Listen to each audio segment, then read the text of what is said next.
ओम नमः श्री यतिराजाय विवेकानंद सूरये सच्चित सुख स्वरूपाय स्वामिने तापहारी। আজকে বলরাম মন্দিরে আমরা স্বামী বিবেকানন্দের প্রসঙ্গ স্মরণ করব। স্বামীজির উপরে রচিত যে বিখ্যাত গ্রন্থ স্বামী শিষ্য সংবাদ সেটি এবং অন্যান্য প্রামাণ্য গ্রন্থ অবলম্বনে স্বামী বিবেকানন্দের জীবনকে আমাদের মতো করে স্মরণ করব এবং সেই জীবনের রসাস্বাদন করে সমৃদ্ধ হওয়ার চেষ্টা করব। যে স্বামী বিবেকানন্দ সম্পর্কে মানুষের আগ্রহ এবং কৌতূহল এত বেশি যে তাকে বলা হয়েছে যে তিনি যুগ অতিক্রম করে যেসব পুরুষ এবং নারী অবস্থান করেন তাদেরই মধ্যে একজন। তার যে চিন্তা ভাবনা, তার যে স্বপ্ন, তার যে ভবিষ্যতের রূপরেখা নির্মাণ, সেগুলো শুধু তার যুগের মধ্যে, তার সময়ের মধ্যে সীমাবদ্ধ হয়ে থাকেনি।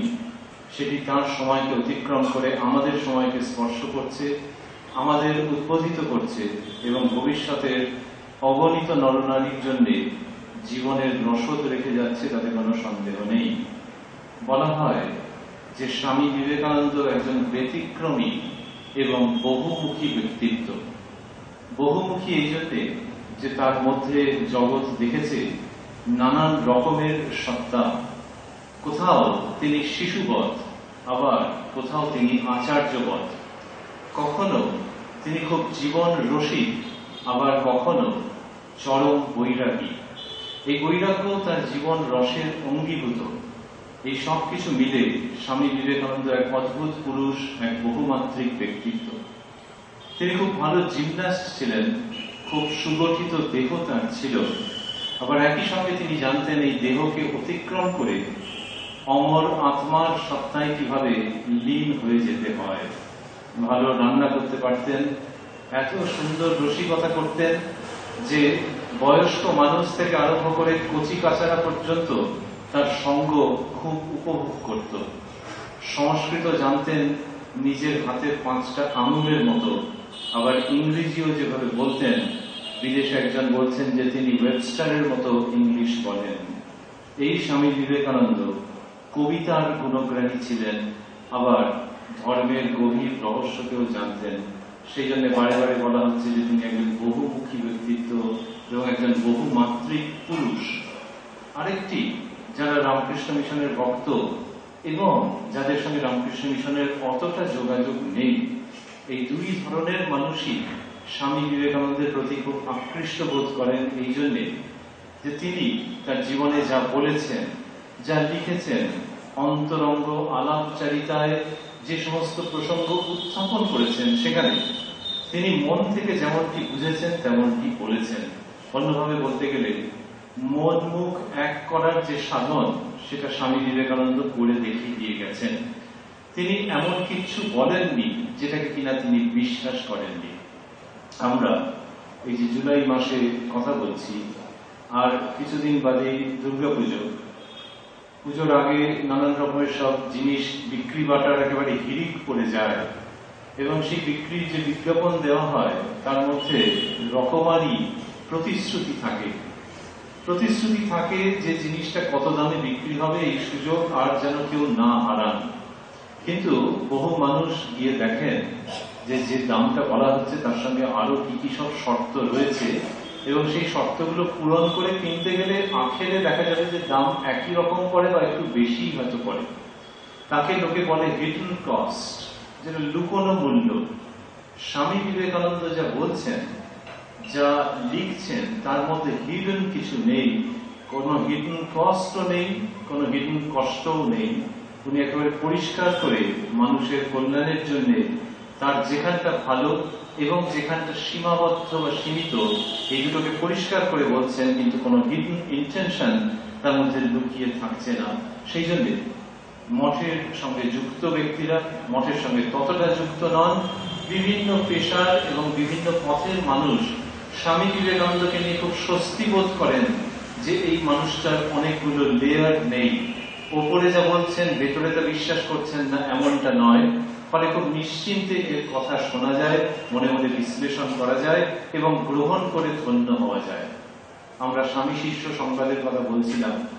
স্বামী শিষ্য সংবাদ এই বইটির মধ্যে স্বামী বিবেকানন্দের শিষ্য শরৎচন্দ্র চক্রবর্তী, তিনি একজন ইয়াং ম্যান, স্বামীজিরও বয়স বেশি নয়, আর ইনি একজন তরুণ শিষ্য। তিনি স্বামীজির কাছে কত বেদ বেদান্তের কথা শুনেছেন, ধর্ম দর্শনের কথা শুনেছেন। স্বামী শিষ্য সংবাদে সেসব লিখেছেন। একদিন বিকেল বেলায় তিনি বলছেন যে আহিরিটোলার ঘাটের কাছে তিনি যখন হাঁটছেন তখন দূর থেকে দেখছেন যে একজন চেনা চেনা মনে হচ্ছে। তার বাঁ হাতে শাল পাতার ঠোঙায় কি যেন একটা রয়েছে। একটু কাছে আসতে দেখছেন যে তার গুরু বিশ্ববিজয়ী স্বামী বিবেকানন্দ ওই শাল পাতার ঠোঙায় চানাচুর ভাজা খেতে খেতে আসছেন। শিষ্যকে দেখে তিনি সেই ঠোঙা ফেলে দিলেন না। শিষ্যকে দেখে তিনি বেদ বেদান্তের কথা উত্থাপন করলেন না, বরং বললেন যে চ আমার সঙ্গে যাবি, আর এই চানাচুর ভাজা খা না, বেশ একটু নুন ঝাল আছে। এই যে স্বামী বিবেকানন্দ তার সমস্ত জীবনটাই সত্যি সত্যি মানুষের কাছে অন্য আস্বাদ বহন করে নিয়ে আসছে। সেই জীবনের মধ্যে এবং তার বাণীর মধ্যে যেমন হাসতে হাসতে শেখার মতো উপকরণ রয়েছে, তেমনি গালে হাত দিয়ে ভাববার মতো জায়গাও রয়েছে যে জীবনের কতটা অংশ নিরর্থক বেরিয়ে গেল। ওই নুন ঝালের স্বাদ স্বামীজির জীবন থেকে উৎসারিত হচ্ছে এবং সেটা মানুষকে নানান রকম ভাবে পুষ্ট করছে এবং সমৃদ্ধ করছে। তিনি ওই সাধারণ জীবনযাপন করেছেন, আমাদের মতো চানাচুর ভাজায় মজেছেন, কিন্তু এমন কিছু কথা বলেছেন যেগুলি কিনা তার যুগকে ছাপিয়ে গেছে, যেটির কথা আমরা আগে বলছিলাম। তার যুগকে ছাপিয়ে গেছে এবং সেই ছাপিয়ে যাওয়াটা ভারী চমৎকার। তার কারণ 40 বছরের আগে তিনি মর্তধাম ছেড়ে দিয়েছেন। এই 40 বছরের আগে যিনি পৃথিবী ছেড়ে দিয়েছেন, আমরা আজকে যারা এখানে আসছি আমাদের বোধহয় সকলের থেকেই কম বয়সে তিনি পৃথিবী ছেড়ে চলে গেছেন, দু একজনের কথা বাদ দিলে।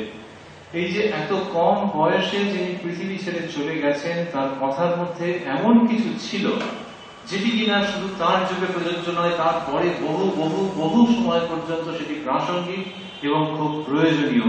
এই কথাটা ভারী আশ্চর্যের যে অত কম বয়সের মধ্যে একজন কি করে কিছু উচ্চারণ করতে পারছেন, কিছু পথ দেখিয়ে দিতে পারছেন যেটা এত কাল পর্যন্ত চলছে। 1902 সালে যিনি দেহত্যাগ করেছেন, তাকে নিয়ে এই 2015 সালে কি করে মানুষ চিন্তা ভাবনা করছে, এটি বহুজনের কাছে খুব অবাক হওয়ার মতো একটি বিষয়। যেমন ইউনেস্কোর যিনি তখন ডিরেক্টর জেনারেল ছিলেন, তিনি একটি অনুষ্ঠানে বলেছিলেন, অবাক হয়ে তিনি বলেছিলেন যে 1993 সালের একটি অনুষ্ঠানে তিনি বলছেন যে আমি অবাক হয়ে দেখছি যে 1945-এ ইউনেস্কোর যে সংবিধান রচনা করা হয়েছে তার সঙ্গে স্বামী বিবেকানন্দের প্রতিষ্ঠিত রামকৃষ্ণ মিশনের যে সংবিধান বা কনস্টিটিউশন, তার অদ্ভুত মিল রয়েছে। এই কথা বলছেন অন্য কেউ নয়, ইউনেস্কোর ডিরেক্টর জেনারেল, এবং তিনি স্মরণ করছেন সেই 1897-এর ঐতিহাসিক ঘটনা যেটি এই ঐতিহাসিক বাড়িতে অনুষ্ঠিত হয়েছিল। এই বলরাম মন্দিরে রামকৃষ্ণ মিশন অ্যাসোসিয়েশনের প্রতিষ্ঠা হয়েছিল। ইউনেস্কো ডিরেক্টর জেনারেল সেটির কথা উল্লেখ করছেন যে 1897 সালের সময়ে স্বামী বিবেকানন্দ যে মিশন প্রতিষ্ঠা করলেন, তার যে সংবিধান, আমি অবাক হয়ে দেখছি যে 1945-এ ইউনেস্কোর যে সংবিধান রচিত হয় তার সঙ্গে অদ্ভুত মিল আছে। যিনি চানাচুর ভাজা খেয়ে আনন্দ করতে পারেন, তিনি যে এইভাবে আবার ঋষির দৃষ্টি দিয়ে জগতের কল্যাণের কথা ভাবতে পারেন, সেটা যে খুব অদ্ভুত এবং অবাক করে দেওয়া, তাতে কোনো সন্দেহ নেই। আমরা বলরাম মন্দিরের কথা বলছিলাম। এই বলরাম মন্দিরেই স্বামী বিবেকানন্দ একদিন আরো কিছু তার পরিচিত মানুষজন, ভক্তজন রয়েছেন, তাদের সামনে কথা বলছিলেন এবং কথা বলতে বলতে একটি প্রসঙ্গে এলেন, সেটি হচ্ছে আত্মবিশ্বাসের প্রসঙ্গ। বলরাম মন্দিরে যেমন শ্রীরামকৃষ্ণ খুব আয়েশ করে আমেজ করে কথা বলতেন, তার বৈঠকখানা ছিল, সেই রকম ভাবেই স্বামী বিবেকানন্দ এবং শ্রীরামকৃষ্ণের অন্য ভক্ত সন্তানেরাও এখানে এসে আনন্দ করতেন। সেরকমই একটা আনন্দের মজলিসি মেজাজে স্বামী বিবেকানন্দ কথা বলছিলেন এই বলরাম মন্দিরে। এবং সেদিনকে তিনি আত্মবিশ্বাসের কথা বলতে বলতে ইংরেজিতে একটি কথা বলেছিলেন যেটি কিনা বিখ্যাত হয়ে আছে এবং স্বামীজির প্রসঙ্গে বহুবার উদ্ধৃত হয়, সেটি হচ্ছে strength is life, weakness is death. এই বলরাম মন্দিরে বলছেন ডেথ অর্থাৎ মৃত্যুর কথা আছে এই বাক্যের শেষে, কিন্তু বাক্যটাকে ডান দিক থেকে বাঁ দিকে পড়লে ভালো হয় যে উইকনেস ইজ ডেথ, এটা প্রথমে পড়ে নেওয়া যেতে পারে, তারপর সেটাকে ছেড়ে দিয়ে যেখানে উত্তীর্ণ হওয়া যেতে পারে সেটা হচ্ছে বাঁ দিকের কথাটিতে, অর্থাৎ strength is life. Swami Vivekananda বারবার এই শক্তির কথা বলছেন, আত্মবিশ্বাসের কথা বলছেন, এবং বলছেন যে তুমি যদি ৩৩ কোটি দেবদেবীতে বিশ্বাস রাখো, বহুবার সারাদিনে নতজানু হও, বহু জায়গায় তুমি একেবারে মাথা নিচু করে দিতেও জানো, তাহলেও তোমাকে ঠিক ধার্মিক বলা যাবে না যতক্ষণ না তোমার আত্মবিশ্বাস আসছে। তিনি বলছেন যে আগেকার যে ধর্ম, সেই ধর্ম বলতো যে ৩৩ কোটি দেবদেবীতে বিশ্বাস না থাকলে তুমি নাস্তিক, আর আধুনিক ধর্ম বলছে যে যদি তোমার নিজের ওপরে বিশ্বাস না থাকে তাহলে তুমি নাস্তিক।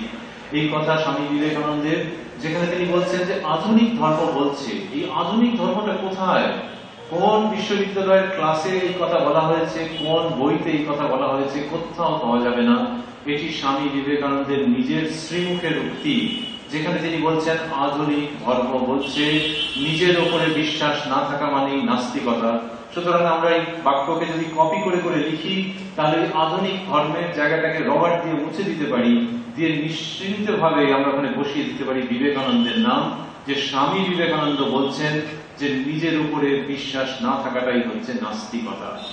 নিজের উপরে বিশ্বাস না থাকাকে তিনি নাস্তিকতা বলছেন এই জন্যে যে ভেতরে যিনি আছেন, ভেতরে যে আত্মা স্বমহিমায় বিরাজ করছেন, তার উপরে বিশ্বাস না করে তুমি যদি কিছু পাথরের মূর্তি, যদি কিছু বাঁধানো ছবি, যদি কিছু ল্যামিনেটেড ছবিতে বিশ্বাস রাখো, তাহলে ব্যাপারটা খুব কাট কাট হয়ে যায়।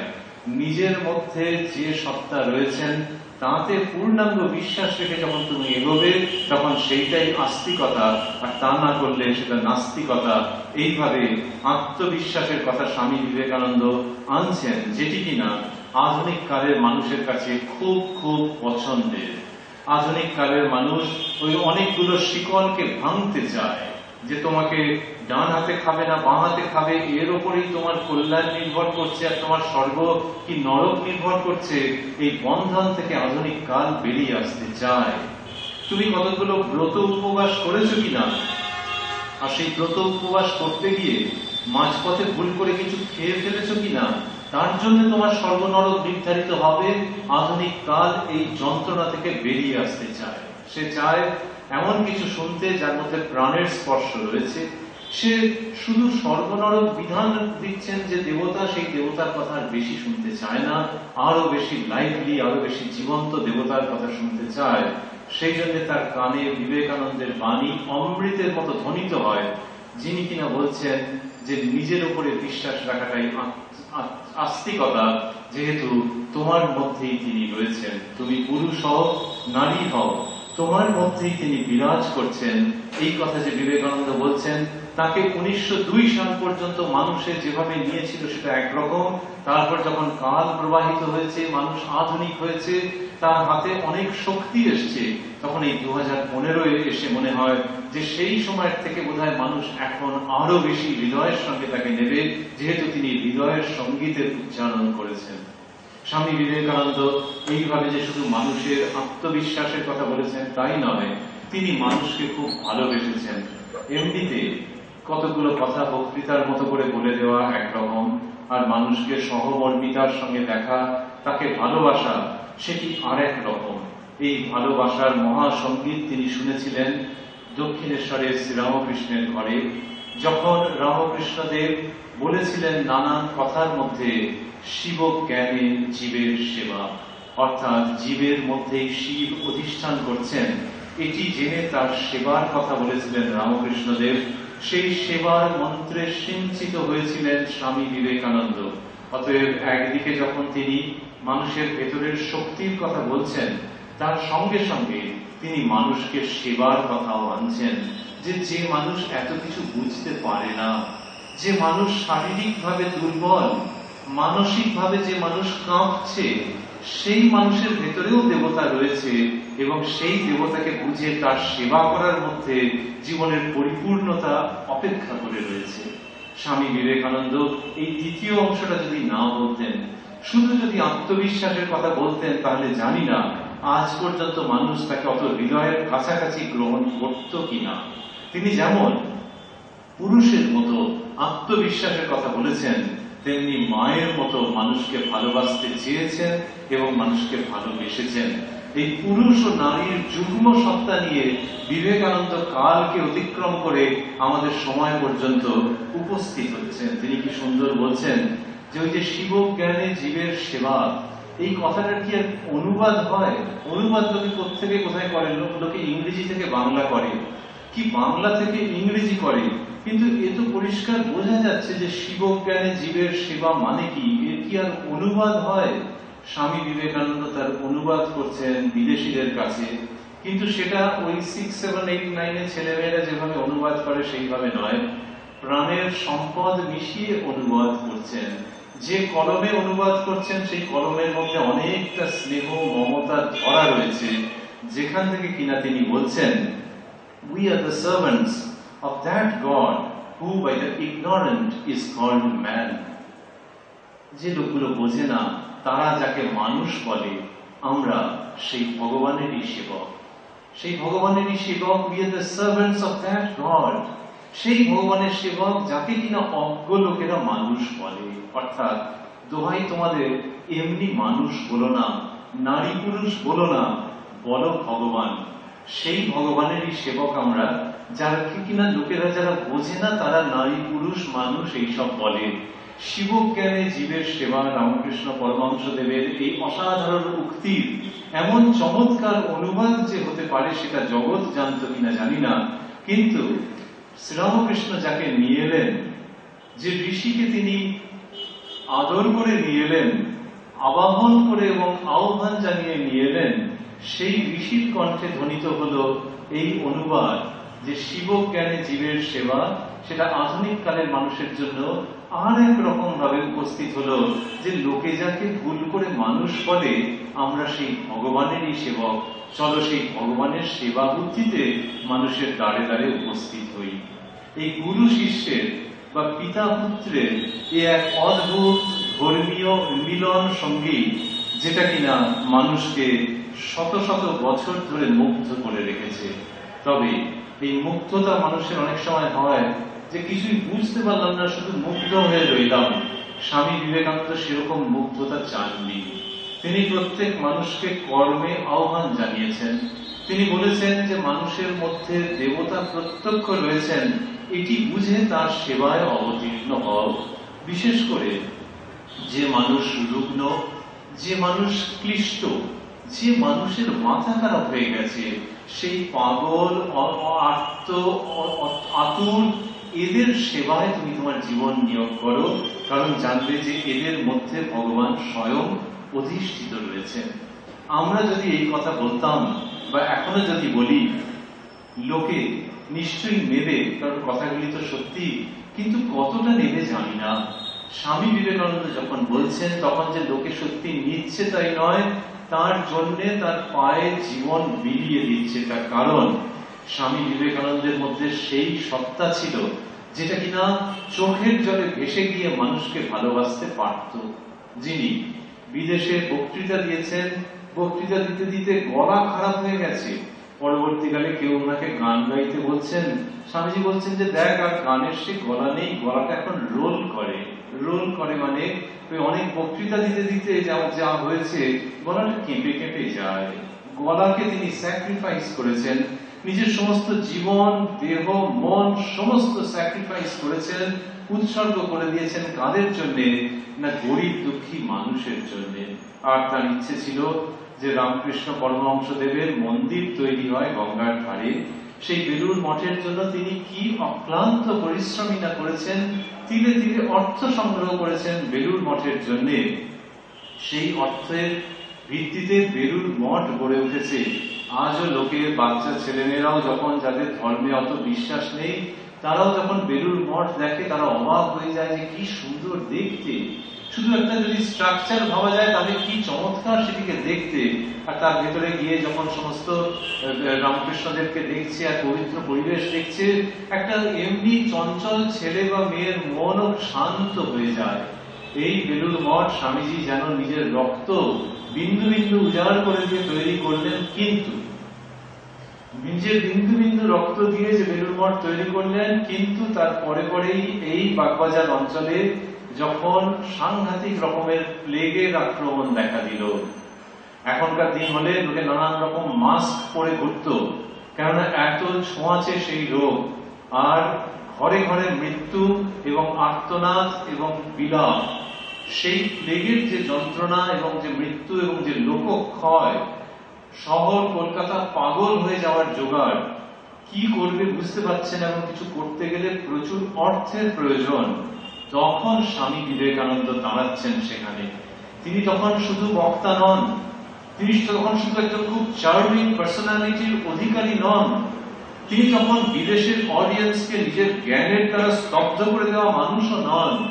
তিনি তখন ওই প্লেগে যারা আক্রান্ত, তাদের রিলেটিভ হলে যেরকম হয়, তাদের আত্মীয় স্বজন হলে যেরকম হয়, সেই রকম মনে মনে আক্রান্ত একজন ব্যক্তি, যিনি বললেন যে এই প্লেগের সেবার জন্য বেলুড় মঠও বিক্রি করে দেবো আমি। এইরকম যিনি বলতে পারেন, তাকে জগৎ স্যালিউট করে, তার পায়ে নত হয়, যে নিজের সমস্ত জীবন দিয়ে নিজের জীবন দেবতার যে মন্দির মানুষটি তৈরি করলেন, সেই মন্দির বিক্রি করে দেবেন বলছেন কতগুলি অজ্ঞ দরিদ্র হয়তো নাস্তিক বদমাস লোকের জন্য, যারা মৃত্যু মুখে পতিত। একে বলে মানুষের প্রতি ভালোবাসা। সেই ভালোবাসা স্বামী বিবেকানন্দের মধ্যে তারা দেখেছেন যে হ্যাঁ, যে কিনা ভালো তাকে তো সবাই ভালোবাসবে, মাথায় করে রাখবে, কিন্তু যে কিনা দুষ্ট, যে কিনা বদমাস, তাকেও যদি লোকে ভালোবাসতে পারে, তাহলে বুঝতে হবে যে মানুষটার হৃদয়ে আছে। মনে পড়বে শ্রী শ্রী মায়ের কথা, যিনি বলছেন যে ছেলে যদি ধুলো কাদা মাখে, আমাকেই তো ঝেড়ে ঝুড়ে কোলে তুলে নিতে হবে। ওই মাতৃ হৃদয়ে এর মধ্যে খেলা না করলে এইরকম ভাবে বলা যায় না যে বেলুড় মঠ আমি বিক্রি করে দেবো। ওই জন্য স্বামী বিবেকানন্দ শুধু একটা পুরুষ সত্তা নন, তার মধ্যে নারী এবং পুরুষের যুগ্ম সত্তা, হিউম্যানিটি অ্যাট ইটস বেস্ট খেলা করে বেরিয়েছে। এবং স্বামী বিবেকানন্দ ওই রকম ভাবে বেলুড় মঠ বিক্রি করে দিতে উদ্যত হয়েছিলেন তখন শ্রী শ্রী মা সেখানে ইন্টারফিয়ার করলেন, ইন্টারাপ্ট করলেন, করে বললেন যে বাবা, এই একটা সেবা কাজেই কি বেলুড় মঠের সমস্ত কিছু শেষ হয়ে যাবে? এই বলে প্রায় গায়ে মাথায় হাত বুলোনোর মতো করে তার নরেনকে বোঝালেন যে না, বেলুড় মঠ তুমি বিক্রি করো না। সেই তখন স্বামী বিবেকানন্দ ক্ষান্ত হলেন। এই জন্য তার মুখে শোভা পায় সেই বিখ্যাত উক্তি, যেখানে কিনা ইংরেজিতে তিনি বলছেন, হিম আই কল আ মহাত্মান whose heart bleeds for the poor, otherwise he is a duratman। কি সাংঘাতিক কথা, কিন্তু ঝরঝর করে বলছেন, কেননা হৃদয় থেকে উঠছে, শুধু মুখ দিয়ে বেরোচ্ছে না, অন্তর থেকে আসছে। যেখানে তিনি বলছেন যে আমি তাকেই বলি মহাত্মা, যার হৃদয় থেকে দরিদ্রের জন্য রক্ত ঝরে, তা না হলে তাকে বলি দুরাত্মা। এই যে মহাত্মা এবং দুরাত্মা, মহাত্মা এবং দুরাত্মা, এর যে সংজ্ঞা স্বামী বিবেকানন্দ দিলেন, এর জন্য সমস্ত পৃথিবী মনে হয় তার কাছে কৃতজ্ঞ থাকবে। তিনি কেন দিচ্ছেন? তিনি শুধু আর 5টা প্রতিষ্ঠানের মতো করে এটাকে একটা সমাজ সেবার মতো করে দিচ্ছেন না, যে একটা এনজিও সে যেরকম ভাবে সমাজ সেবা করে, স্বামী বিবেকানন্দ সেইভাবে সমাজ সেবা করছেন না। তিনি যেটি করছেন সেটি হচ্ছে মানুষের মধ্যে প্রত্যক্ষ যে দেবতা, মানুষের মধ্যে লিঙ্গ রহিত যে আত্মা, তার প্রতি শ্রদ্ধায়, পূজায়, সমর্পণে নিজের সেবা ভাব দিয়ে তাকে তার কাছে নত হচ্ছেন। এই সমস্ত নত হওয়া এই জন্য নয় যে কটা লোকের কি কটা মহিলার কি কটা বাচ্চার উপকার করে দিলাম, ওই মহিলার মধ্যে, ওই বাচ্চার মধ্যে, ওই পুরুষের মধ্যে আত্মা জলজল করছেন, সুতরাং তার সেবায় নিজেকে সমর্পণ করে দিলাম। এইটি যিনি করেন, তিনিই বলেন যে বনের বেদান্তকে ঘরে আনাই আমার মূল মন্ত্র। উনি বলছেন যে এই বেদান্ত কিরকম ছিল না, বনে ছিল। বনে মানে যে সমস্ত সন্ন্যাসীরা সেখানে ঘুরে বেড়াতেন, বনের মধ্যে যারা তপস্যা করতেন, সেই অরণ্যে যারা ছিলেন, তাদের জন্য এই আরণ্যক শাস্ত্র, যে তারা ওই বেদান্ত চর্চা করতেন আর লোকালয় থেকে বহু দূরে থাকতেন, পরমেশ্বরের চিন্তায় মগ্ন হয়ে থাকতেন, স্বামী বিবেকানন্দ সেই বেদান্তকে, তার যে নির্যাস, সেটিকে নিয়ে এলেন, নিয়ে এসে সমাজের কল্যাণে লাগালেন। উনি কি সুন্দর করে বলছেন যে একটা ইয়াং ছেলে, উনি মেয়েদের কথা বলেননি তখন, কেননা মেয়েদের সন্ন্যাস তখনও এত বেশি গৃহীত হয়নি সমাজে। উনি ছেলেদের মতো করে বলেছেন যে একটা ইয়াং ছেলে, সে সমাজের পয়সায় পরিপুষ্ট হলো, বিদ্যা লাভ করলো, তার দেহ সম্ভব হলো, দেহটা বেঁচে রইল সেটা সমাজের পয়সায়, তারপরে সে এক সময়তে বনে চলে গেল এবং সাধনায় লিপ্ত হয়ে গেল। সেই সাধনায় সে যে ফলটা পেল, সমাজ তার কানাকড়িও পেল না। এটা ইকোনমিক্স এর দিক থেকে একটুখানি অস্বস্তি। স্বামী বিবেকানন্দ এইভাবে করে বোঝাচ্ছেন যে সমাজ যার জন্য দিল, তার রিটার্ন সেই সমাজ আর কিছু পেল না, এইটাকে বন্ধ করতে হবে। অতএব সে যদি ভালো কিছু পেয়ে থাকে, সে সমাজকেও দিক।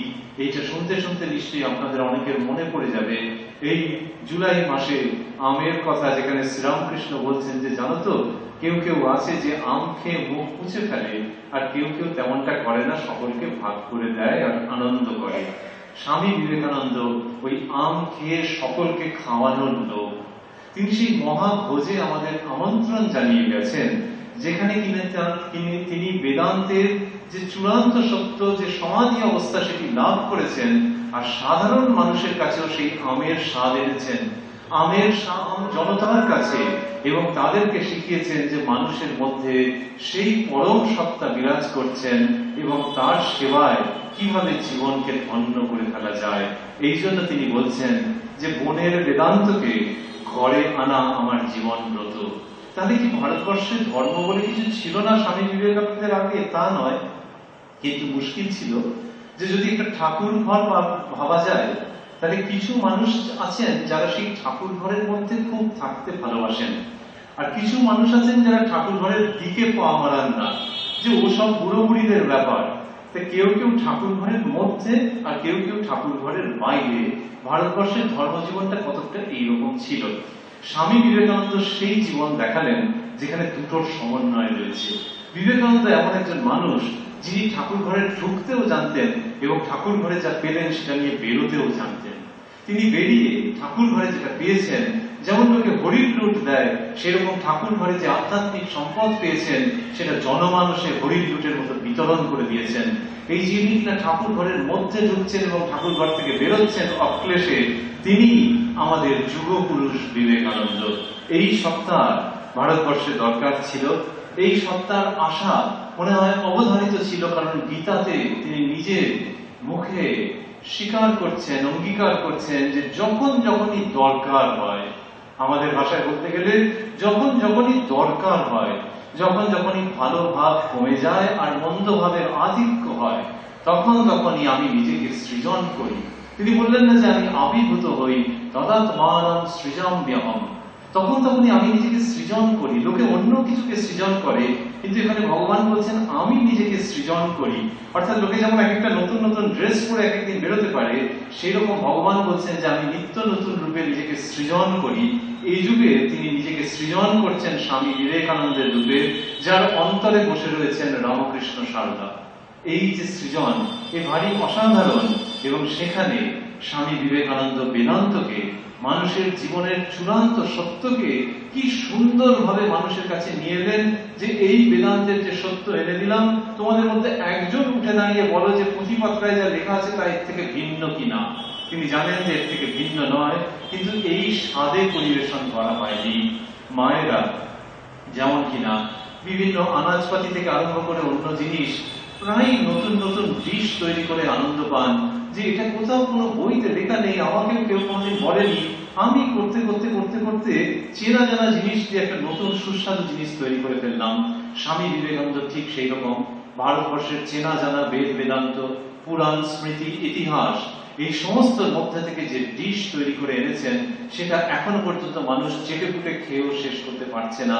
তার কারণ ওই ডিশে যেটি পরিবেশিত হয়েছে সেটি অমৃত ছাড়ার কিছু নয়। এই বিবেকানন্দ বেদান্তকে আমাদের কাছে আনলেন। পাশাপাশি তিনি যখন সাধারণ মানুষের কথা বললেন, তখন তিনি সেই শ্রেণীর কথা বিস্মৃত হলেন না, ভুলে গেলেন না যে শ্রেণী বড় দুঃখ পেয়েছে, এবং সেটি হচ্ছে নারী সমাজ। তিনি ভারতবর্ষের নারী সমাজের কথা বললেন, সারা পৃথিবীর নারী সমাজের কথা বললেন, এবং সেই বলাটা আমাদের এমনিতে বেশ গুছিয়ে বলা তার সঙ্গে তফাৎ হয়ে যায় এই জন্যে যে মানুষ গুছিয়ে বলতে পারে, মুখস্থ করে বলতে পারে, বই দেখে পড়ে ঝরঝর করে বলতে পারে, কিন্তু বিবেকানন্দের মতো ঝরঝর করে কাঁদতে পারে না। স্বামী বিবেকানন্দ যখন বিদেশ থেকে দ্বিতীয়বার ফিরছেন, তখন একটু বেড়ানোর মতো মনোভাব ছিল উনি এবং সঙ্গী সাথীদের। সাইট সিইং যাকে বলে, সেই রকম ভাবে কায়রোতে গিয়ে উপস্থিত হয়েছেন, এবং কায়রোতে ওই পুরো পার্টিটা যখন যাচ্ছে, তখন একটা জায়গার মধ্যে হঠাৎ করে তারা চলে গেছেন। মাদাম এমা কালভে এটি বিবরণ দিচ্ছেন। তিনি বলছেন যে ওই পার্টিটা এমন একটা জায়গায় চলে গেছে যে জায়গাটা ভালো নয়। সেখানে কিছু পুরনো পুরনো বাড়ি, আর সেই বাড়ির ছায়ায় কতগুলি মেয়ে বসে আছে। তারা স্বামীজিকে দেখে খিলখিল করে হাসতে আরম্ভ করেছে। তখন এই সঙ্গী সাথীরা বলেছে যে ওদিকে যাবেন না। কিন্তু স্বামী বিবেকানন্দ তা সত্ত্বেও সেখানে অগ্রসর হলেন, এবং আমাদের বলতে যতটুকু সময় লাগছে তার থেকেও কম সময়ে অনুমান করা যায়, যেমন বইতে বিবরণ রয়েছে, যে তার থেকেও কম সময় পুরো পরিবেশ বদলে গেল।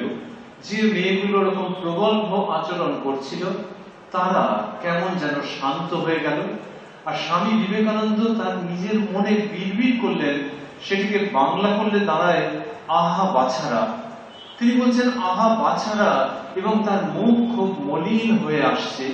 সেই সময় সেই মেয়েরা, আমাদের ভাষায় বলে খারাপ মেয়ে, এই খারাপ শব্দ মনে হয় বিবেকানন্দের অভিধানে ছিল না। তাহলে তিনি ওই রকম বিষণ্ণ হয়ে আহা বাছারা বলতে পারতেন না। সেই মেয়েদের মধ্যে একজন এসে ওদের দেশের যেরকম পদ্ধতি সেরকম নতজানু হয়ে স্বামীজির যে আলখাল্লা তার প্রান্তভাগ চুম্বন করে বলছেন, যেটা সেটা বাংলা করলে দাঁড়ায় যে ইনি ঈশ্বরের প্রেরিত মহাপুরুষ। স্বামী বিবেকানন্দ যেভাবে মেয়েদের কাছে এগোচ্ছেন, এই দৃশ্য তার একটি প্রতীকী রূপ। তিনি সত্যি সত্যি এমন জায়গায় গেছেন যেখানে সাধু সন্ন্যাসীরা চট করে যান না, কিন্তু স্বামী বিবেকানন্দ সাধু সন্ন্যাসী তো বটেই, তার থেকেও যেন আরো বেশি কিছু, কারণ সাধু এবং সন্ন্যাস এবং সন্ন্যাসীকে তিনি রিডিফাইন করেছেন। এইখানে বসে ভাবতে ভালো লাগছে যে বলরাম বাবুর দেহাবসান হয়ে যাওয়ার পর স্বামীজি যখন অশ্রু বিসর্জন করছেন, কাঁদছেন, তখন একজন স্বামীজিকে প্যাট প্যাট করে বললেন যে আপনি সন্ন্যাসী, আপনি আবার অন্যের জন্য কাঁদছেন। তখন স্বামীজি সঙ্গে সঙ্গে বলছেন যে আপনি কি বলছেন, সন্ন্যাসী হয়েছি বলে কি হৃদয় বিসর্জন দেবো? সন্ন্যাসীর হৃদয় বরং গৃহী লোকের হৃদয়ের থেকে আরো কোমল হবে। এই যে সন্ন্যাস, কি এক অসাধারণ। লোকের সাদা কাপড়কে গেরুয়া রঙে ছুপিয়ে ওই গেরুয়া কাপড় তৈরি করে। স্বামী বিবেকানন্দ সাদা কাপড়কে গেরুয়া রঙে তো ছুপিয়েছেন নিশ্চয়ই, কিন্তু তার সঙ্গে অনেকটা তার মধ্যে চোখের জলও আছে। এই চোখের জলে মিশিয়ে যে ছোপানো, তাতে এক অদ্ভুত সন্ন্যাসের আদর্শ তৈরি হয়ে গেছে। সেটি স্বামী বিবেকানন্দ তৈরি করে দিচ্ছেন। ওই জন্য তিনি কে নারী কে পুরুষ এই ভেদ করছেন না, এবং মেয়েদের যেখানে দুঃখ দেখছেন, সেখানে অন্য একজন মহিলা যত দুঃখিত হতে পারতেন, তার থেকেও মনে হয় লক্ষ গুণ বেশি দুঃখ নিয়ে তাদের কাছে গিয়ে উপস্থিত হচ্ছেন। একে বলে জনদরদি। সেই স্বামী বিবেকানন্দ খুব কষ্ট পেয়েছেন আরেকটি জায়গায়, সেটি হচ্ছে যে মানুষের যে এত রকমের ধর্মমত ধর্মপথ রয়েছে, যেগুলি সম্বন্ধে শ্রীরামকৃষ্ণ কিরম সুন্দর হাসতে হাসতে বলে গেলেন যে দেখো, ধর্ম নিয়ে এত বিবাদ করতে নেই, ধর্ম নিয়ে নিজেদের মধ্যে এত বিশৃঙ্খলা দরকার নেই, এত মারামারি দরকার নেই। তার কারণ হচ্ছে যত মত তত পথ। এই কথা বললেন শ্রীরামকৃষ্ণ। আর আমরা যে মাইকে কথা বলছি, গলার স্বর যতটা, গলার লাউডনেস যতটা, সেটা আরো বেড়ে যাচ্ছে মাইকের মাধ্যমে, অ্যাম্প্লিফায়ারের মাধ্যমে। শ্রীরামকৃষ্ণ তার এই ক্ষীণ কণ্ঠে যা বলেছিলেন, তাতে তার কাছে যারা ছিলেন তাদের জীবন ধন্য হয়ে গেছে। কিন্তু ওই ক্ষীণ কণ্ঠে বলা শব্দগুলিকে, বলা ভাবগুলিকে অ্যাম্প্লিফাই করেছেন যিনি, তাঁরই সন্তান স্বামী বিবেকানন্দ। ওই যে যত মত তত পথ, এটিকে অ্যাম্প্লিফাই করে, এটিকে খুব উচ্চকিত করে জগতের মানুষের কাছে স্বামীজি পেশ করেছেন। এবং তিনি বলছেন যে আমাদের একটা ইউনিভার্সাল রিলিজিয়ন দরকার। আজকের দিনের কলেজ ইউনিভার্সিটির বহু ছেলে মেয়ে যারা কিনা ইন্টারনেট ঘাঁটতে অভ্যস্ত তারা জানে যে স্বামী বিবেকানন্দের অনেক অনেক কথা আছে আইডিয়াল অফ ইউনিভার্সাল রিলিজিয়নের উপর।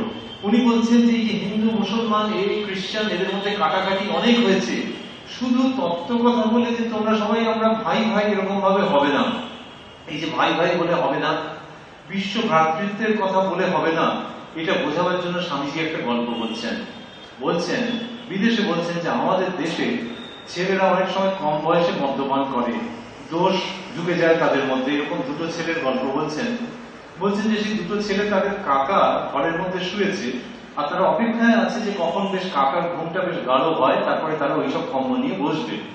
তো যখন কাকা গভীর ভাবে ঘুমিয়ে পড়েছে তখন তারা বসে সব এখান থেকে মানে ঢালছে, এটা ওটা করছে, টুংটাং আওয়াজ হচ্ছে, আর তার মাঝখানে একজন বলছে যে দেখিস কাকা জেগে না যায়।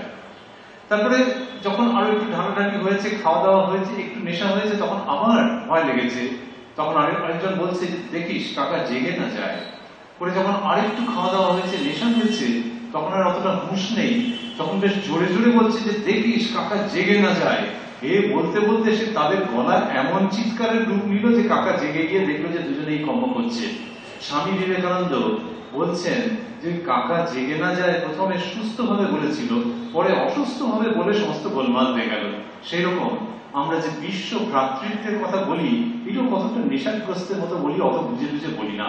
কিন্তু সত্যি সত্যি মন থেকে যদি চাই যে অনেকগুলো ধর্মের মানুষ একসঙ্গে ভ্রাতৃভাবে থাকবে, তার জন্য আমরা কিছু করেছি কিনা, এইখান থেকে স্বামী বিবেকানন্দ বিশ্বজনীন ধর্মের কথা বলেছেন। ওনার বলার ভঙ্গি এত সুন্দর, আপনারা নিশ্চয়ই অনেকেই পড়েছেন। তিনি যা বলছেন সেটা যদি একালের মানুষের মতো করে ভাবি, যে এই বাগবাজারে হোক, অন্য কোথাও হোক, স্প্ল্যানেড একটি পার্ক স্ট্রিটে যদি হয়, একটা বড় দেখে ফ্ল্যাট যদি কেউ ভাড়া নেন এবং সেই ফ্ল্যাটের মধ্যে এমন একটা পাঠচক্র যদি তিনি শুরু করেন, যে পাঠচক্রে হিন্দুরা আসবে, রামকৃষ্ণদেবের যারা ভক্ত তারা আসবে, রামকৃষ্ণদেবের ভক্ত নয় যে অন্য হিন্দু মানুষ তারাও আসবেন, শৈব বৈষ্ণব সবাই আসবেন, এরকম একটা ফ্ল্যাটের মধ্যে কিছু চালু করা যায় কিনা। বিবেকানন্দের কথা শুনলে আমাদের মনে হয় যে তিনি এইভাবে বোঝাতে চাইছেন যে তোমরা কি এমন কিছু আলোচনা করতে পারো যেখানে কিনা শৈব বৈষ্ণব অন্যান্য ভাবের মানুষ তারা সবাই এসে বলবে যে বাহ, এখানে তো বেশ ধর্মের কথা হচ্ছে, প্রাণের কথা হচ্ছে, মানুষের মঙ্গলের উন্নতির কথা হচ্ছে। যদি পারো তাহলে বুঝতে হবে যে তোমার ধর্মে তুমি বেশ ভালো মতো প্রতিষ্ঠিত হয়েছ, কারণ ধর্ম অনেককে একত্রিত করার কথা বলে, একজনের সঙ্গে আরেকজনকে তফাৎ করার কথা বলে না। অতএব আমরা যদি একটু আমাদের মতো করে ভাবি, স্বামী বিবেকানন্দের সেই ছটফটানি যেখান থেকে তিনি আইডিয়াল অফ ইউনিভার্সাল রিলিজিয়নের কথা বলছেন, তাহলে ভাবতে ইচ্ছে করে যে আজকের দিনে পার্ক স্ট্রিটে একটা বিশাল ফ্ল্যাট যদি কাউকে কেউ দিয়ে দেয়, তাহলে তিনি সেখানে এরকম যদি কোনো পাঠচক্র করতে পারতেন যেখানে বিভিন্ন ধর্মের মানুষ আসবেন, হিন্দু, মুসলমান, খ্রিস্টান, পার্ক স্ট্রিট সন্নিহিত অঞ্চলে আরো অন্যান্য ধর্মের মানুষ আসবেন এবং এত সুন্দর আলোচনা হবে যে প্রত্যেকের মনে হবে শুনতে ভালো লাগছে, আর যাওয়ার আগে জিজ্ঞেস করে যাবো যে নেক্সট কবে আমার এরকম হবে। এইটা সত্যি কি করা যায়? আমরা যদি এই বক্তৃতা এবং আলোচনার পরে ভাবি, তাহলে দেখবো যে এটা ভীষণ দুরূহ কাজ। কেননা একটুখানি এদিক ওদিক হয়ে গেলে মারপিট লেগে যাবে মানুষের মধ্যে। কিন্তু স্বামী বিবেকানন্দ, আবারও আমরা মাথায় রাখছি, 40 বছরের আগে যিনি এই পৃথিবী ছেড়ে চলে গেছেন, তিনি কি অদ্ভুত স্বপ্নটাই না দেখিয়ে দিয়ে গেছেন যে যদি তুমি সেই শ্রীরামকৃষ্ণের কথায় আস্থা রেখে থাকো, ভালোবেসে থাকো সেই কথাগুলোকে, যে যত মত তত পথ, যে কোনো পথ দিয়ে গেলেই হবে যদি নিষ্ঠা থাকে, তাহলে কেন তুমি এমন একটা সিলেবাস তৈরি করতে পারবে না, এমন একটা কর্ম পদ্ধতি তৈরি করতে পারবে না, এমন একটা উপাসনা স্থান নির্মাণ করতে পারবে না যেখানে কিনা সব ধর্মের মানুষ এসে জিরোবে এবং শান্তি লাভ করবে। স্বামী বিবেকানন্দের এই উক্তি আমাদের খুব ইচ্ছে হয় আধুনিক কালের যুবক যুবতীদের কাছে পরিবেশিত হোক, যারা কিনা অনেক মানুষকে একত্রিত করার জন্য বেচারীরা যে জিনিসটা জানে তার নাম সোশ্যাল নেটওয়ার্কিং। এই সোশ্যাল নেটওয়ার্কিং এর মাধ্যমে তারা ভাবে যে পৃথিবীর অনেক মানুষ একত্রিত থাকবে, আমার সঙ্গে অনেকের বন্ধুত্ব হবে, কিন্তু সেই বন্ধুত্বটা যে কি হয়, বন্ধুত্বের একটা বন্ধুর পথ আছে। এই যে পথ রয়েছে তাতে দেখা যাচ্ছে যে সোশ্যাল নেটওয়ার্কিং এ অনেক সময় মঙ্গলের আগে একটা বসে যাচ্ছে কোথা থেকে। এই যে সোশ্যাল নেটওয়ার্কিং এর ভয়াবহ পরিণতি, সেখানে স্বামী বিবেকানন্দের কথা যদি কেউ ভাবেন, তাহলে তিনি যে সোশ্যাল নেটওয়ার্কিং করেছেন তার মধ্যে একজন এক ক্লাস বুদ্ধিদীপ্ত মানুষের সঙ্গে একজন যথার্থ মানব দরদীর হৃদয় যুক্ত হয়ে আছে। আজকে আমরা ফেসবুক করে, টুইটার করে, যেভাবে হোক করে যদি আমার কমিউনিটির মধ্যে অনেক ধর্মের মানুষের সঙ্গে ডায়ালগ করতে পারি, তাহলে বিবেকানন্দ বোধহয় বলতেন যে তোমাদের ফেসবুক করা, তোমাদের টুইটার করা, তোমাদের হোয়াটসঅ্যাপ করা সার্থক, যেহেতু এটার মধ্যে তুমি যারা এতদিন মারপিট করতো আর রক্ত ছড়াতো সেই মানুষগুলোকে একত্রিত করেছো।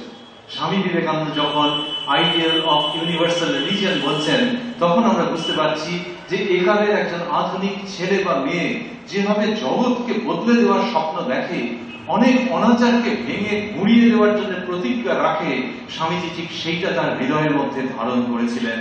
তিনি যা করেছেন, যে জীবনের কথা বলেছেন, সেই জীবন শুধু এনজয়মেন্ট নিয়ে নয়। আমরা যখন বলি এনজয় করো, আমরা কি বলি যে তোমরা এনজয় করো, এনজয় করো মানে প্রত্যেকে নিজেকে নিজেকে নিয়ে খুশি হয়ে থাকো। কিন্তু ভারতবর্ষ শিখিয়েছে অন্যরকম এনজয়মেন্ট, যেটা অন্যের খুশির মধ্যে দিয়ে তোমার খুশি, অন্যের আনন্দের মধ্যে দিয়ে তোমার আনন্দ। সেই জন্য স্বামী বিবেকানন্দের সমস্ত জীবন দেখলে মনে হয় যে তিনি একটুখানি বানান এদিক ওদিক করে দিয়েছেন। এনজয়ের জায়গায় তিনি যেটি এনেছেন সেটি হচ্ছে মন জয়।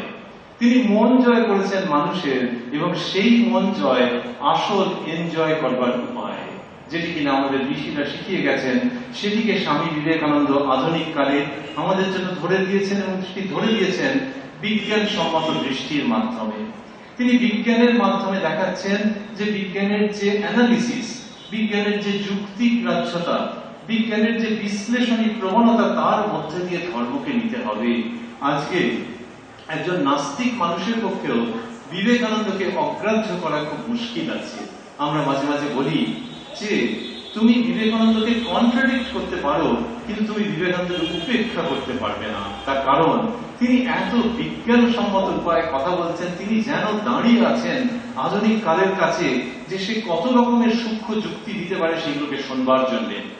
যারা কিনা স্বামীজির রচনা পড়েছেন তারা জানেন যে স্বামীজির বিখ্যাত বক্তৃতা আছে সায়েন্স অ্যান্ড রিলিজিয়নের উপর, যেখানে তিনি বলছেন যে বিজ্ঞান তার যে আলো, সেই আলোটা কি ধর্মের উপরে পড়া উচিত?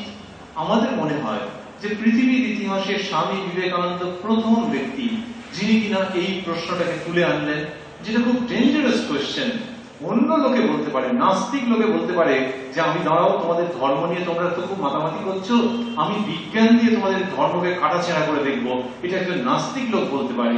স্বামী বিবেকানন্দ বোধহয় পৃথিবীর মধ্যে প্রথম ব্যক্তি যিনি ধর্মের জগৎ থেকে বলছেন যে বিজ্ঞানের আলো কি ধর্মের উপরে পড়া উচিত, এই প্রশ্নকে তিনি খুঁচিয়ে তুলছেন, তুলে বলছেন যে অবশ্যই পড়া উচিত।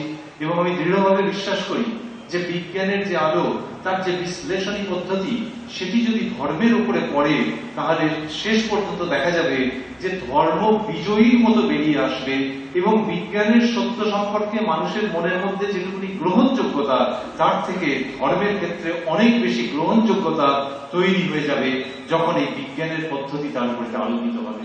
আমরা এটাকে এইভাবে বুঝি যে যখন কেউ বলে যে দেখো 2 ভাগ হাইড্রোজেন আর 1 ভাগ অক্সিজেন মিলে জল তৈরি হয়, আমরা স্কুলে যখন পড়েছি এইসব কথা শুনেছি প্রণম্য মাস্টারমশাইদের কাছ থেকে, তখন আমরা বিশ্বাস করেছি। আমরা যারা এখানে আছি তারা কজন এটা দেখেছি যে 2 ভাগ হাইড্রোজেন আর 1 ভাগ অক্সিজেন মিলে জল তৈরি হচ্ছে? আমরা দেখলি, আমরা বিশ্বাস করেছি। অদ্ভুত শব্দ এসে যাচ্ছে যে বিজ্ঞানের ক্ষেত্রে বিশ্বাস করেছি। স্বামী বিবেকানন্দ বলছেন যে বিজ্ঞানের বিশ্লেষণী আলো যখন ধর্মের উপরে পড়বে, তখন যে সত্য, সেই সত্যকে মানুষ উপলব্ধি করবে অন্য রকম ভাবে। যখন বলা হচ্ছে যে তোমার ভেতরে একটি সত্তা রয়েছে, কারোর ক্ষমতা নেই যে সেই সত্তাকে আহত করে, কারোর ক্ষমতা নেই যে সেই সত্তাকে দুঃখী করে, কারোর ক্ষমতা নেই যে সেই সত্তাকে ভিজিয়ে দেয়, কারোর ক্ষমতা নেই যে সেই সত্তাতে আগুন ধরিয়ে দেয়, কারোর ক্ষমতা নেই যে সেই সত্তাকে স্ট্যাব করে। এই কথা যখন বলা হচ্ছে, তখন মানুষের অন্তঃকরণ থেকে সমর্থন ওঠে যে হ্যাঁ, আমার ভাবতে খুব ইচ্ছে করছে যে আমার মধ্যে অপরাজিত এরকম একটি সত্তা আছে, যাকে ঋষিরা বলেছেন আত্মা। এই যে মানুষের ভেতর থেকে যে সমর্থন ওঠে, স্বামীজি এইটার কথা বলছেন অর্থাৎ আমাদের মতো করে বুঝতে গেলে ওই হাইড্রোজেন অক্সিজেন দিয়ে যেটা বলা হয় সেটা ফিজিক্যাল সায়েন্স বইতে আছে, আর একজন মাস্টারমশাইকে একজন দিদিমণির মুখ থেকে শুনেছো, বাস ওই পর্যন্ত। তোমার ভেতরের সমর্থন ওখানে নেই। আর কালকে যদি কেউ এসে বলে যে না ওই তত্ত্বটা ভুল ছিল, নতুন তত্ত্ব এই, তখন তুমি আমি ওটা গ্রহণ করে নেবো। কিন্তু মানুষের অন্তরের যে সত্যের কথা বলা হচ্ছে ধর্মের জগতে, ভেতর থেকে তার সমর্থন ওঠে। সেই জন্য স্বামীজি বলছেন এটি আরো বিজ্ঞানসম্মত। এইভাবে করে ভারতবর্ষের যে সন্ন্যাসী, তিনি যেভাবে ধর্ম এবং বিজ্ঞানকে সমন্বিত করলেন সেটি অসাধারণ। তিনি আধুনিক কাল যে ভাষায় কথা বলবে, যে বিজ্ঞানের ভাষায় কথা বলবে, সেই বিজ্ঞানকে আহ্বান জানালেন, কিন্তু প্রতিদ্বন্দ্বীর মতো করে আহ্বান জানালেন না। তিনি বন্ধুর মতো করে নিয়ে এলেন এবং নিয়ে এসে বলছেন, আমরা এইটা বলতে বলতে আমরা শেষের দিকে যাব, যে তিনি বলছেন যে এইভাবে যখন ধর্মকে আমরা বুঝে নেবো আমাদের মতো করে, তখন সেই ধর্ম কি দেবে? ধর্ম আমাদের অলৌকিক কিছু দেবে না, কিন্তু ধর্ম আমাদের মধ্যে থেকে আরো ভালো মানুষ তৈরি করবে। আজকে আবারও ভাবছি 2015 সালে যখন সকালবেলায় লোকে কথা বলে, খবরের কাগজ বেরোয় তখন কথা বলে, আবার সব সান্ধ্য পত্রিকা বেরোয়, ট্রেনে বাসে সেই সব পত্রিকা অনেকে খুব কেনেন, তখন কথা বলে, আবার সন্ধ্যেবেলায় টিভি চালায় তখন কথা বলে। কিন্তু এই কথাগুলো যে বলে তাতে প্রচুর আক্ষেপ ঝরে পড়ে। বলে যে এ দল ও দল সে দল নানান রকম দেখলাম, কিন্তু কি যে হচ্ছে কিছু বোঝা যাচ্ছে না। সকালবেলায়, বিকেল বেলায়, সন্ধ্যেবেলায় এরকম বলে। এবং কি যে ধর্মবিশ্বাসী আর যে ধর্মবিশ্বাসী নয়, এই উভয় শ্রেণীর মানুষই বলে ফেলে কখনো কখনো যে আসলে হবে না কেন, ভালো মানুষ নেই। এই যে 2015 সালে এসে যেটার অভাব দেখা যাচ্ছে, যার জন্য পুরো রান্নাটা স্পয়েলড হয়ে যাচ্ছে, সেটা হচ্ছে ভালো মানুষের অভাব, যেটির কথা স্বামী বিবেকানন্দ বহু দিন আগে বলে গেছেন। উনি বলেছেন যে ঈশ্বরের সন্ধান টন্ধান পরে হবে, আগে দরকার ভালো মানুষ। সেই মানুষ যদি সন্ন্যাসী হয় হোক, সেই মানুষ যদি গৃহী হয়, সে যদি ব্যবসায়ী হয়, সে যদি রান্না বান্না করে, সে যদি চাষাবাস করে, সে যা করবে করুক, কিন্তু আগে ভালো মানুষ তৈরি করতে হবে। তিনি বলছেন man making is my mission. এই স্বামী বিবেকানন্দকে আধুনিক কালের মানুষ ভীষণভাবে পছন্দ করবে, তাতে কোনো সন্দেহ নেই। তিনি বলছেন মানুষ গড়াই আমার জীবনব্রত। আমাদের মনে হয় যে আমরা আজকে কম্পিউটারের জগতে প্রচুর ডাউনলোড করি, কেউ গান ডাউনলোড করছে, কেউ ভিডিও ডাউনলোড করছে, আর কেউ কেউ গেমস ডাউনলোড করতে করতে ফতুর হয়ে যাচ্ছে। আমাদের সারা জীবন এই ডাউনলোড করতে করতে একেবারে আয়ুক্ষয় হয়ে যাচ্ছে। স্বামী বিবেকানন্দের কাছে এলে আমাদের মনে হয় যে সমস্ত পৃথিবীর থট প্রসেসের কাছে আমাদের অনেক কিছু আপলোড করবার আছে। আমরা শুধু অন্য জায়গা থেকে ডাউনলোড করবো না ছিবড়ের মতো, আমাদের আপলোড করবার আছে, আমাদের নিজস্ব কথা বলবার আছে, আমাদের নিজস্ব প্রাণের ভাষা অন্যকে শেখাবার জায়গা আছে, যে ভাষা আমাদেরকে নতুন করে শিখিয়ে গেছেন স্বামী বিবেকানন্দ। যত আমরা স্বামী বিবেকানন্দকে পড়বো, তত আমরা নিজেরা গড়ে উঠবো এবং জগতের কাছে আরো বেশি আপলোড করতে পারবো। যেহেতু স্বামী বিবেকানন্দ শেখাচ্ছেন বি অ্যান্ড মেক, তুমি নিজে হও এবং অন্যকে গড়ে তোলো। এইভাবে যে স্বামী বিবেকানন্দ শেখালেন, যিনি দরিদ্র মানুষের কথা বললেন, যিনি নারীদের কথা বললেন, যিনি দুঃখী এবং ব্যথিত মানুষের কথা বললেন, সেই স্বামী বিবেকানন্দের কথা সমস্ত পৃথিবীর মানুষের কাছে আপলোড করবার দরকার আছে। কারণ পৃথিবীর চাতক পাখির মতো এই বাণীর জন্য অপেক্ষায় রয়েছে। স্বামী বিবেকানন্দ বিশেষভাবে ভারতবর্ষের কথা বলেছেন এবং বলেছেন যে ভারতবর্ষ হচ্ছে এই সমস্ত ভালো ভালো যে ভাব রয়েছে, এই ভাবগুলোর একেবারে স্টোর হাউস।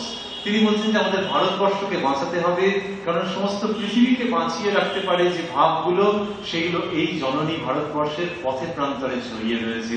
অতএব স্বামীজিকে নিয়ে কোনো আলোচনা অসম্পূর্ণ থেকে যাবে যদি আমরা তার এই ভারত প্রেমের কথা স্মরণ না করি, যেখানে তিনি বলছেন যে ভারত মাতা তার অঙ্কে, এই দরিদ্র ভারত মাতা তার অঙ্কে ধারণ করে রেখে রয়েছেন সেই সম্পত্তি, যে সম্পত্তির দ্বারা সমগ্র পৃথিবী বাঁচবে, বাঁচবার রসদ রয়েছে। এইরকম মানুষের কথা ভাবলে আমাদের সেই পুরনো উক্তি নতুন করে মনে পড়ে, জননী জন্মভূমিষ্ঠ স্বর্গাদপি গড়িয়াছি। স্বামীজি সেইভাবে ভারতবর্ষকে চিনতে শিখিয়েছেন, আর আধুনিক কালের মানুষের কাছে তিনি একটি অভয় আশ্বাস রেখে গেছেন। তিনি বলছেন আমাদের মতো করে নয়। আমরা অনেক সময় বলি যে আমরা যখন ছোট ছিলাম তখন খুব ভালো ছিল। যারা বয়স্ক মানুষ তারা বলে যে ছোটবেলায় কতগুলো রসগোল্লা পাওয়া যেত জানো, 1 টাকায় কতগুলো রসগোল্লা পাওয়া যেত। তো যখনই মানুষের বয়স বাড়ে তখনই সে বলতে আরম্ভ করে যে আমার ছোটবেলাটা ভালো ছিল আর এখন সমস্ত খারাপ হয়ে গেছে। অন্যরা মুখ টিপে হাসে, বলে লোকটা বুড়িয়ে যাচ্ছে। কিন্তু এটাই লক্ষণ, এবং এইভাবেই জেনারেশন গ্যাপ তৈরি হয়ে যায়। মানুষ বলে যে আমার আগের গুলো খুব ভালো ছিল, এখনকার গুলো খারাপ। এর ঠিক বিপরীত জায়গায় দাঁড়িয়ে আছেন চিরযুবা স্বামী বিবেকানন্দ, যিনি কে না, তিনি হচ্ছেন সপ্ত ঋষির অন্যতম। স্বামী শ্রীরামকৃষ্ণ বলছেন যে নর ঋষির অবতার, সেই তিনি বলছেন যে অতীত ভারত মহান ছিল বটে।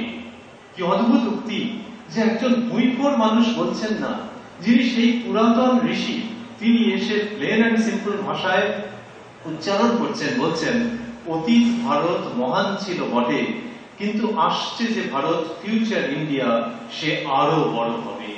এরকম মানুষ আমরা কোথায় পাবো যে সেই পুরনো রসগোল্লার জমানার কথা বলে না? তিনি বলছেন অতীত ভারত, অর্থাৎ অন্যভাবে ভাবতে গেলে আমাদের ভারত, ঋষির ভারত। তিনি বলছেন অতীত ভারত মহান ছিল বটে, কিন্তু আসছে যে ভারত, সে আরো বড় হবে। এইভাবে আশীর্বাদ করতে পারে কতকটা বাবা মায়ের এবং কতকটা শিক্ষক শিক্ষিকারা। বাবা মা চায় যে সন্তান তাদেরকেও ছাপিয়ে যাক, শিক্ষক শিক্ষিকারা চান ছাত্রছাত্রী তার থেকেও বড় হন। এই যে চাওয়াটা, তাকে লক্ষ গুণ কোটি গুণ করলে স্বামী বিবেকানন্দকে পাবো, যিনি পিতা, যিনি মাতা এবং যিনি আচার্য। তিনি বলছেন আমাদের ভাষায় নিয়ে আসতে গেলে যে আমাদের কালটা দেখো বাবা, আমাদের কালটা খুব ভালো ছিল বটে, কিন্তু তোমাদের হাত ধরে যে কাল তৈরি হবে সেটা আরো বড় হবে। আসছে যে ভারত, ফিউচার ইন্ডিয়া, সেটা আরো বড় হবে।